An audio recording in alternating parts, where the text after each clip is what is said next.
শিশুরোগ বিশেষজ্ঞ সেজে শৌচাগারে নিয়ে গিয়ে নাবালিকার উপরে যৌন নির্যাতন এসএসকেএম কাণ্ডে উঠে এলো চাঞ্চল্যকর তথ্য। পুলিশের হাতে এলো ফুটেজ। বিচারপতি মান্থার দেওয়া শুভেন্দু রক্ষা কবচ ৩ বছরের মাথায় প্রত্যাহার। রাজ্যের ১৫টি মামলা খারিজ, ৪টি মামলায় পুলিশের সঙ্গে সিবিআই ও এসআইটিতে। রক্ষা কবচ মামলায় হাইকোর্টে আপাতত অর্জুন সিং এর স্বস্তি। আপাতত ৬ সপ্তাহ করা যাবে না গ্রেফতার। একাধিক মামলায় করতে পারবেন জামিনের আবেদন। বাংলায় যে কোনো দিন শুরু এসআইআর, তারপরেই নিয়ন্ত্রণে কমিশন। করতে হবে না অন্য কাজ, আর কোনো বদলি নয় বলে বিএলওদের আশ্বাস।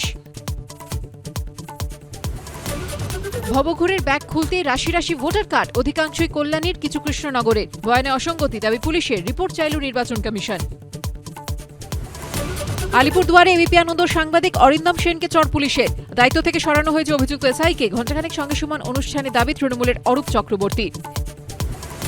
জগদ্ধাত্রী পুজোতেও চোখ রাঙাচ্ছে নিম্নচাপ। সোমবার সকালে ঘূর্ণিঝড়ে পরিণত হওয়ার আশঙ্কা। মঙ্গলবার থেকে সমুদ্রে সতর্কতা। উত্তরবঙ্গেও বৃষ্টির সম্ভাবনা।